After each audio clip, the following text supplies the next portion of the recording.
Sir, അമേരിക്കയുടെ production hub എന്ന് പറയുന്നത് ചൈനയാണ്. എന്നാൽ ചൈന അമേരിക്കയ്ക്ക് തന്നെ ഭീഷണിയുമാണ്. അപ്പോൾ ഒരു തരത്തിൽ നമ്മൾ താരിഫിന്റെ വിഷയത്തിലും കണ്ടതാണ്. താരിഫ് ചൈനയ്ക്കും കൊടുത്തു, തിരിച്ച് ഈ റെയർ എർത്ത് മിനറൽസിന്റെ കാര്യത്തിൽ അവർ ചെക്ക് വെച്ചു, അങ്ങനെയുള്ള പ്രശ്നങ്ങളൊക്കെ ഉണ്ടായി. അപ്പോൾ അമേരിക്ക സത്യത്തിൽ ഈ ഒരു താരിഫ് വിഷയം വന്നതോടുകൂടി ഈ ലോകരാഷ്ട്രങ്ങൾക്കിടയിൽ ഒറ്റപ്പെട്ട ഒരു സാഹചര്യം ഉണ്ടായിട്ടില്ലേ? അങ്ങനെ ഉണ്ടെങ്കിൽ തന്നെ അതെങ്ങനെയായിരിക്കും ഇവർ മറികടക്കാൻ ശ്രമിക്കുന്നത്? ഇതിൻ്റെ പശ്ചാത്തലം നോക്കുകയാണെങ്കിൽ ഏതാണ്ട് 20 വർഷം മുമ്പ് അമേരിക്കയിലും യൂറോപ്പിലുള്ള പല കമ്പനികളും അവരുടെ ലാഭം വർദ്ധിപ്പിക്കേണ്ട ഭാഗമായിട്ട് കുറഞ്ഞ ചെലവിൽ തൊഴിൽ ലഭിക്കുന്ന ഒരു സ്ഥലത്തേക്ക് അവർ അവരുടെ പ്രൊഡക്ഷൻ ഹബ്ബുകൾ മാറ്റി. അപ്പോൾ ഇത് ചൈനയിലേക്കാണ് ഇതെല്ലാം പോയത്. അന്ന് ചൈനയിൽ ചീപ്പ് ലേബർ. ചൈനയാണെങ്കിൽ അന്ന് ആഗോളതലത്തിൽ ഇൻവെസ്റ്റ്മെൻറ്റുകൾ സ്വീകരിച്ചു. പുറത്തുനിന്നുള്ള ആരും വന്ന് ഇൻവെസ്റ്റ് ചെയ്തോട്ടെ, നിങ്ങൾക്കെല്ലാം ഇവിടെ കമ്പനി തുടങ്ങാം, ധാരാളം ആനുകൂല്യങ്ങൾ. അവർക്ക് ഇൻഫ്രാസ്ട്രക്ചർ ഒരുക്കി എന്നുള്ളതാണ് ചൈന ചെയ്ത ഏറ്റവും വലിയ കാര്യം. ചൈന ചെയ്തിടത്തോളം ഇൻഫ്രാസ്ട്രക്ചർ ഡെവലപ്മെൻറ്റ്, അടിസ്ഥാന സൗകര്യ വികസനം ലോകത്ത് ഒരു രാജ്യവും ഒന്നും ചെയ്തിട്ടില്ല. അപ്പോൾ എന്തു പറ്റിയെന്ന് ചോദിച്ചാൽ എല്ലാത്തരം വ്യവസായങ്ങളും അമേരിക്ക, കാനഡ, യൂറോപ്പ് തുടങ്ങിയുള്ള സ്ഥലങ്ങളിൽ നിന്ന് ചൈനയിലേക്ക് മാറി. ഇന്ത്യയിൽ തന്നെയും വളരെ കുറഞ്ഞ ചെലവിൽ നിരവധി ഉൽപ്പന്നങ്ങൾ വന്നു. ഇത് സംഭവിക്കുന്നത് പ്രധാനമായിട്ട് 2000 ആണ്ടിനും 2010 ഇടയ്ക്കുള്ള ഈ 10 വർഷങ്ങൾക്കിടയിലുള്ള ഒരു മാറ്റമാണ്. 90കളുടെ അവസാനം തന്നെ ഈ മാറ്റം വന്നു തുടങ്ങി. അമേരിക്കയ്ക്ക് സർക്കാർ തലത്തിൽ ഒരു പോളിസി ലെവലിൽ ഇടപെടാൻ പറ്റുന്നതിന് മുമ്പ് തന്നെ ഇത് പതുക്കെ സംഭവിക്കുകയാണ്. അതിൻ്റെ കൂട്ടത്തിൽ തന്നെ മറ്റൊന്നുകൂടെ ഉണ്ടായി. അത് ഔട്ട്സോഴ്സിംഗ് ആണ്. പ്രൊഡക്ഷൻ എന്ന് പറയുന്നത് അങ്ങ് ചൈനയിലേക്കാണ് പോയെങ്കിൽ ഔട്ട്സോഴ്സിംഗ് വന്ന് ഇന്ത്യയിലേക്കാണ്. ഇത് രണ്ടും തന്നെ അമേരിക്കയെ വിവിധ തരത്തിൽ ബാധിച്ചു. ഒന്ന്, പ്രൊഡക്ഷൻ അവിടെ ഇല്ല, അതുകൊണ്ട് തൊഴിലവസരം. ഔട്ട്സോഴ്സിങ്ങിൻ്റെ കാര്യത്തിൽ ഇത് തന്നെയാണ്. അമേരിക്കയിലെ ചെറുപ്പക്കാർക്ക് തൊഴിൽ കിട്ടുന്നില്ല എന്നൊരു വാദം ശക്തമായി.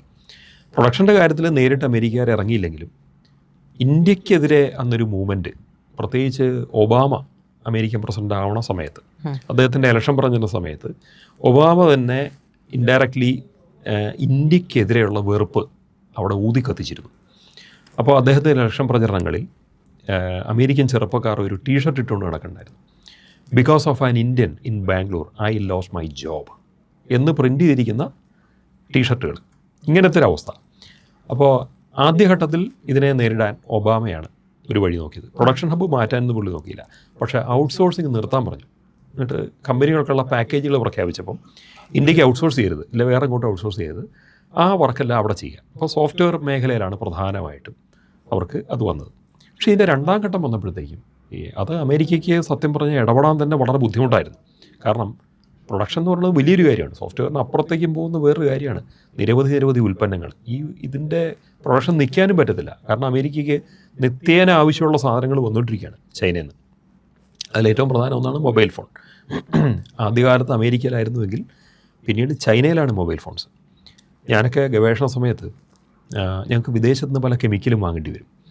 അന്നത്തെ കാലത്ത് ആമർഷാം ബയോടെക് പോലുള്ള കമ്പനികളുടെയൊക്കെ കെമിക്കലുകൾ വാങ്ങുന്നു. അത് പിന്നീട് നോക്കുമ്പം അന്ന് കൊച്ചിൻ യൂണിവേഴ്സിറ്റി വെച്ച് നമ്മളിത് വാങ്ങുമ്പോൾ മെയ്ഡ് ഇൻ USA എന്നാണ് അതിൻ്റെ പാക്കിലുള്ളതെങ്കിൽ പിൽക്കാലത്ത് US ജോലി ചെയ്യുന്ന സമയത്ത് അതേ കമ്പനിയുടെ കെമിക്കൽസ് വരുന്നത് മെയ്ഡ് ഇൻ ചൈനയാണ്. അപ്പോഴത്തേക്കും കാലം മാറി.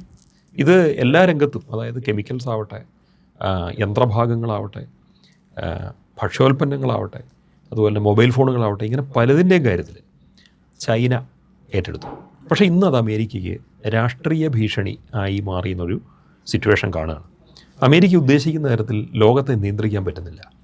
അമേരിക്ക എന്നുള്ള ഇൻവെസ്റ്റ്മെൻറ്റും അമേരിക്കയിൽ നിന്ന് കിട്ടുന്ന ലാഭം ഉപയോഗിച്ച് ചൈന വളർന്നു.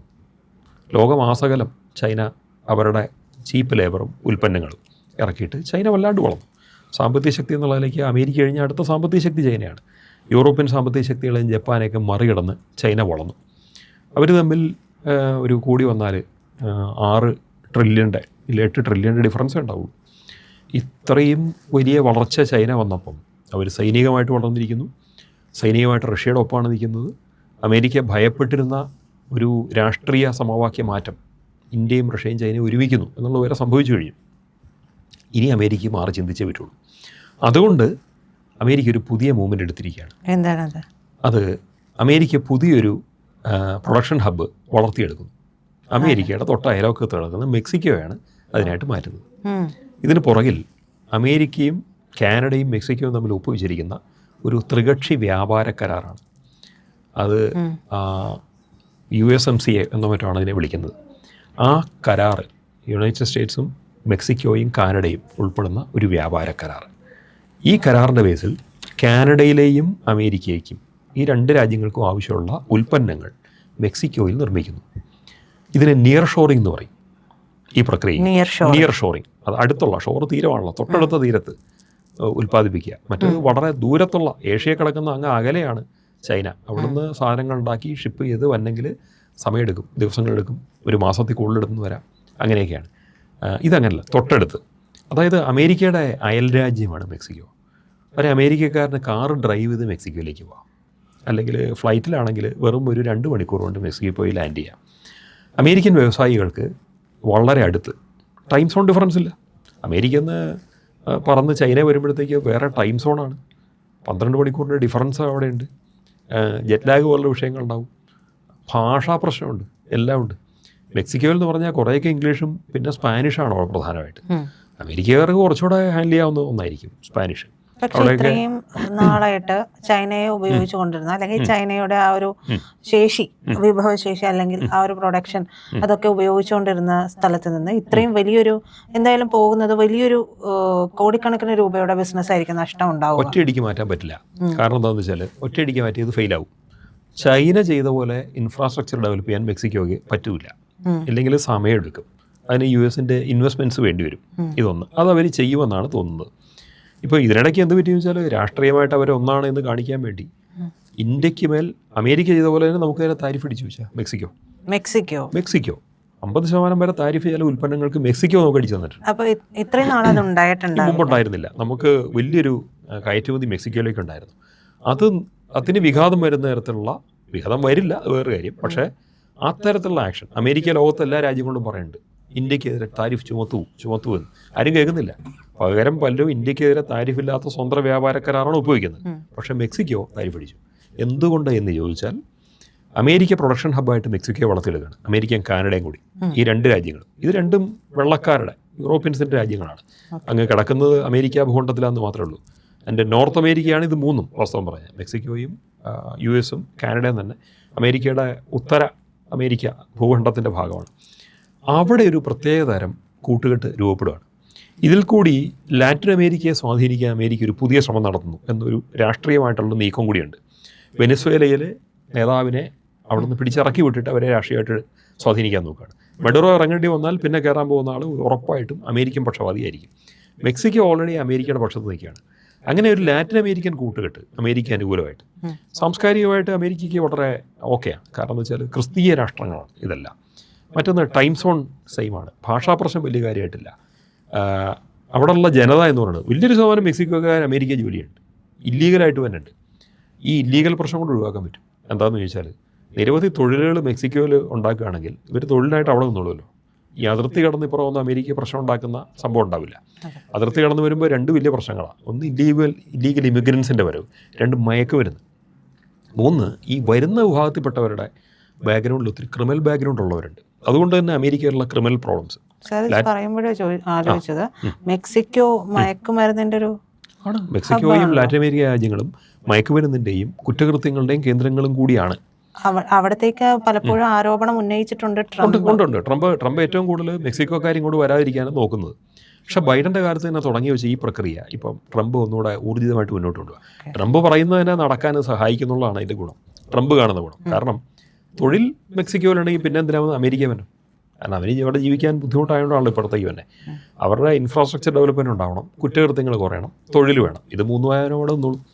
അതിന് പകരം വാഗ്ദത്ത ഭൂമിയായിട്ട് അമേരിക്ക കണ്ടുകൊണ്ട് ഇത് കിടങ്ങിയാടുന്നു, മതിലിയാടുന്നു, അതിർത്തി വെച്ച് വെടികൊണ്ട് മരിക്കുന്നു. വലിയ പ്രശ്നങ്ങളാണ്. എത്രയോ മെക്സിക്കോക്കാർ വെടികൊണ്ട് മരിച്ചിരിക്കുന്നു. അപ്പോൾ ലാറ്റിൻ അമേരിക്ക എല്ലാ രാജ്യത്തും ആൾക്കാർ കുടിയേറാൻ നോക്കുന്നുണ്ട് അമേരിക്കയിലേക്ക്. പക്ഷേ അമേരിക്ക ഏറ്റവും പ്രശ്നം കാണുന്നത് അവിടെയാണ്. ഇന്ത്യയെന്നും ആഫ്രിക്കയെന്നും അതുപോലെ തന്നെ പല ഏഷ്യൻ രാജ്യങ്ങളിൽ നിന്നും ഇല്ലീഗൽ ഇമിഗ്രൻസ് അമേരിക്ക കടക്കാൻ ഉപയോഗിക്കുന്ന പാതകളിലൊന്ന് മെക്സിക്കോ വഴിയാണ്. അപ്പോൾ അമേരിക്കയെ സംബന്ധിച്ച് വലിയൊരു പ്രശ്നമാണ്. അവർ മതിലിന് ഇനി ഉയരം കൂട്ടുമായിരിക്കും, പക്ഷേ അവിടെ പണം കൊണ്ട് നിക്ഷേപിക്കും. പണം നിക്ഷേപിച്ച് മെക്സിക്കോയെ വളർത്തും. അവിടെ കൂടുതൽ വ്യവസായങ്ങൾ അവർ ഉണ്ടാക്കിയെടുക്കും. നിയർ ഷോറിങ് എന്ന് പറയുന്നത് ഒരു രാഷ്ട്രീയ ടൂളായിട്ട് മാറും, ഒരായുധമായിട്ട് തന്നെ മാറ്റിയെടുക്കും. ഇതാണ് അമേരിക്ക ഇപ്പോൾ ചെയ്തുകൊണ്ടിരിക്കുന്നത്. അത് പക്ഷേ പെട്ടെന്നാവില്ല, ഒരു 15 വർഷമെങ്കിലും എടുക്കും. കാരണം ചൈന പോലെ ഇത്രയും ഇൻഫ്രാസ്ട്രക്ചർ രാജ്യം, അതുപോലെ ഇന്ത്യയും കോമ്പീറ്റ് ചെയ്ത് കയറി വരുവാണ്.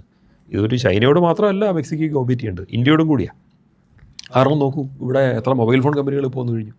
ലോകത്തെ 2ാമത്തെ മൊബൈൽ ഫോൺ കയറ്റുമതിക്കാരായിട്ട് ഇന്ത്യ മാറിക്കഴിഞ്ഞു. അതുപോലെ ലെവലിലേക്ക് മെക്സിക്കോ വന്നെങ്കിൽ എളുപ്പമല്ല. പക്ഷേ സാംസങ്ങിൻ്റെയും അതുപോലെ തന്നെ ആപ്പിളിൻ്റെയും അമേരിക്കയിലെ കമ്പനികൾ, ആ ഫാക്ടറികൾ മെക്സിക്കോയിലേക്ക് ഓൾറെഡി ഷിഫ്റ്റ് ചെയ്യുകയാണ്. അങ്ങനൊരു സംഭവം വരികയാണ്. അതുപോലെ മറ്റനേകം കമ്പനികളും അങ്ങോട്ട് പോകും. ഇന്ത്യയെ സംബന്ധിച്ച് ഇന്ത്യ മൊബൈൽ ഫോൺ ഉൽപ്പാദിപ്പിക്കുന്നുണ്ട്, അമേരിക്കയിലേക്ക് കയറ്റിയിരിക്കുന്നു. അതുപോലെ തന്നെ പല ഇലക്ട്രോണിക് ഉപകരണങ്ങളും നമ്മൾ അയക്കുന്നുണ്ട്. പിന്നെ മരുന്നുകളാണ്. ഇതിനെല്ലാത്തിനെയൊന്നും കവച്ചു വയ്ക്കാൻ മെക്സിക്കോട്ട് പറ്റില്ല. ചൈനയുടെ ഇത്തരം പ്രൊഡക്ഷനെയും കവച്ചു വയ്ക്കാൻ പറ്റില്ല. ഇന്ത്യയുടെ റിഫൈനറി സൗകര്യങ്ങളുണ്ട്. നമ്മൾ തന്നെ പല സാധനങ്ങളും അമേരിക്കയിലേക്ക് പെട്രോളിയം പ്രോഡക്ട്സ് ഉൾപ്പെടെ അയക്കുന്നുണ്ട്. ഇതിനെയൊന്നും അവർക്ക് മറികടക്കാൻ പറ്റില്ല. പക്ഷേ ചില ഏരിയാസിൽ അവർക്ക് ഇതാക്കാം. അപ്പോൾ അമേരിക്കയെ സംബന്ധിച്ച് അവർക്ക് വളരെ അത്യാവശ്യമുള്ള അതിർത്തി കടന്നു വരേണ്ട കുറേ പ്രോഡക്ട്സ് എന്ന് പറയുന്നത് മെക്സിക്കോയെ ഏൽപ്പിക്കുകയാണ്. അവിടെ മെക്സിക്കോ വളർന്നു വരട്ടെ. അത് വെച്ച് അവർക്ക് പല രാഷ്ട്രീയ പ്രശ്നങ്ങൾ ഒഴിവാക്കാൻ പറ്റും. രാഷ്ട്രീയമായിട്ടൊരു സൗഹൃദ കൂട്ടായ്മ അവിടെ ഇത്രയും നാൾ ഒരു വളർത്താണ്ടിരുന്ന രാജ്യങ്ങളാണ് ലാറ്റിൻ അമേരിക്കൻ രാജ്യങ്ങൾ. അവയെ വളർത്താനൊരു കാര്യം, അതിനകത്ത് ഒരു പോസിറ്റീവായിട്ടുള്ള കാര്യം അതാണ്. കാരണം ലാറ്റിൻ അമേരിക്കയുടെ എക്കാലത്തെ നാശം എന്ന് പറയുന്നത് അമേരിക്ക മാത്രം അവിടെ, അല്ലെ കാനഡ, ഈ പക്കാ യൂറോപ്യൻ ബ്ലഡ് അവർ മാത്രം ഇതായിട്ട് നിൽക്കും. ഈ അവിടുത്തെ തദ്ദേശീയ അമേരിക്കൻ ജനതയുടെ മിക്സാണ് ലാറ്റിൻ അമേരിക്കക്കാരെന്ന് പറയുന്നത്. അവരോട് വലിയ ബഹുമാനമൊന്നും ഇവർക്കില്ല. അപ്പം അങ്ങനെയുള്ള ഒരു സമൂഹത്തെ ഇടിച്ചു താത്തി കുറ്റകൃത്യങ്ങളുടെയും മയക്കുമരുന്നിൻ്റെയും കേന്ദ്രമാക്കി ഇട്ടേക്കായിരുന്നു. അവിടെ അങ്ങനെ തന്നെയായിരുന്നു. മാത്രമല്ല അവിടുത്തെ നല്ല രാഷ്ട്രീയ നേതാക്കളെ മുഴുവൻ അമേരിക്കയുടെ അട്ടിമറികൾ കൂടി താഴെ വീഴിക്കുന്നു, ഇങ്ങനെയുള്ളതൊക്കെ. അതിൽ നിന്ന് മാറിയിട്ട് മാത്രമല്ല കമ്മ്യൂണിസം അവിടെ പലപ്പോഴും സ്ട്രോങ് ആയിട്ടുണ്ട്. പല ലാറ്റിൻ അമേരിക്കൻ രാജ്യങ്ങളിലും സോഷ്യലിസവും കമ്മ്യൂണിസവും ഒക്കെ സ്ട്രോങ് ആയ സമയങ്ങളുണ്ട്. ഇതിനെ ഉപയോഗിക്കാൻ റഷ്യയ്ക്ക് പറ്റിയെന്ന് വരും. പണ്ട് USSR അത് ചെയ്തിട്ടുണ്ട്. അപ്പോൾ അമേരിക്ക നോക്കുന്നത് ഇതിനെല്ലാം ഒരു പരിഹാരമാണ്. അറ്റ്ലീസ്റ്റ് മെക്സിക്കോയിലെങ്കിലും. അത് മറ്റു രാജ്യങ്ങളിലേക്ക് വ്യാപിക്കുമോ നമുക്കറിയില്ല. വെനസ്വേലൻ പ്രസിഡന്റിനെ മാറ്റാൻ അവർ ശ്രമിക്കുന്നുണ്ടോ എന്നതെന്ന് മെക്സിക്കോ മാത്രമായിരിക്കില്ല, മറ്റ് ലാറ്റിൻ അമേരിക്കൻ രാജ്യങ്ങളും അമേരിക്കയുടെ റഡാറിലുണ്ട് എന്ന് വേണം നമ്മൾ മനസ്സിലാക്കാൻ. പക്ഷേ ഈ ഒരു നീക്കം സംഭവിച്ചുകൊണ്ടിരിക്കുകയാണ്. അതായത് ചൈനയ്ക്ക് ബദലായിട്ട് ഒരു പ്രൊഡക്ഷൻ ഹബ്ബ് അമേരിക്കയുടെ ഉത്തര അമേരിക്ക മേഖലയിൽ ഉയർന്നു വരുന്നു. അത് മെക്സിക്കോ ആണ്. അതിന് ഏറ്റവും അമേരിക്ക കാണുന്ന ഒരു പ്ലസ് പോയിന്റ് എന്ന് പറഞ്ഞാൽ ഇറ്റ്സ് എ നിയർ ഷോർ, തൊട്ടടുത്താണ്. അധികം ദൂരം ട്രാവൽ ചെയ്യേണ്ട ആവശ്യമില്ല. അവർക്ക് പെട്ടെന്ന് റീച്ച് ഔട്ട് ചെയ്യാം. വലിയ ഭാഷാ പ്രശ്നമില്ല. സാംസ്കാരികമായിട്ട് ഒരുപോലെയാണ്. എബവ് ഓൾ ചീപ്പ് ലേബറാണ്. കാരണം ഒരു $8-9 ഒരു വസ്തു പ്രൊഡ്യൂസ് ചെയ്യുമ്പോഴത്തേക്കും ചൈനയിൽ മുടക്കേണ്ടി വന്നാൽ $5 താഴെ മെക്സിക്കോയിൽ മുടക്കേണ്ടി വരുന്നു. ഇതവരെ സംബന്ധിച്ച് ഈ ഡിഫറൻസ്, ലേബറിലെ ഈ പേയ്മെൻറ്റ് ഡിഫറൻസും ട്രാൻസ്പോർട്ടേഷൻ്റെ ഡിഫറൻസും നോക്കുമ്പോഴത്തേക്കും അവർക്ക് എക്സ്ട്രാ ലാഭവും കൂടിയാണ്. ഇതെല്ലാം മനസ്സിൽ വെച്ചാണ് അമേരിക്കൻ വ്യവസായികൾ ഇതിലേക്ക് ഇറങ്ങിയിരിക്കുന്നത്. അതിനെ അമേരിക്ക ഗവൺമെൻറ് നയപരമായിട്ടും രാഷ്ട്രീയമായിട്ടും സപ്പോർട്ട് ചെയ്യുകയും ചെയ്യുന്നു. ഇതാണ് സംഭവിക്കുന്നത്. Because it is an anti China move. അത് ആൻറ്റി ചൈന മൂവ് മാത്രമല്ല, ഒരു ആൻറ്റി ഇന്ത്യ മൂവായിട്ടും കൂടെ അവർ ഉപയോഗിച്ചു എന്നുള്ളതാണ് മെക്സിക്കോ നമുക്ക് താരിഫ് അടിച്ചതെന്ന് നമുക്ക് മനസ്സിലാവുന്നത്. ഇതാണ് അതിൻ്റെ ഇത് നിൽക്കുന്ന പാഠം. പ്രിയപ്പെട്ട പ്രേക്ഷകരെ, ഇന്ത്യ ലൈവ് ചാനലിന് നിങ്ങളുടെ സഹായം ആവശ്യമുണ്ട്. സഹായം വേണ്ടത് വളരെ നിസ്സാരമായൊരു സഹായമാണ്. നിങ്ങൾ നമ്മുടെ ചാനലിലെ വീഡിയോ കാണുമ്പോൾ ഇന്ത്യ ലൈവ് എന്നുള്ളതിൻ്റെ IND എന്നുള്ള ആ ലോഗോയിലൊന്ന് വിരലമർത്തിയാൽ അത് സബ്സ്ക്രൈബ് ചെയ്യാനുള്ളൊരു ബാർ തെളിഞ്ഞു വരും. അതിലൊന്ന് വിരലമർത്തി നമ്മുടെ ചാനൽ സബ്സ്ക്രൈബ് ചെയ്ത് ആ ബെൽ ബട്ടൺ കൂടി ഒന്ന് അമർത്തണം. ദയവായി നിങ്ങളുടെ സഹായം ഇന്ത്യ ലൈവിന് തുടർന്നും ഉണ്ടാവണമെന്ന് അഭ്യർത്ഥിക്കുന്നു.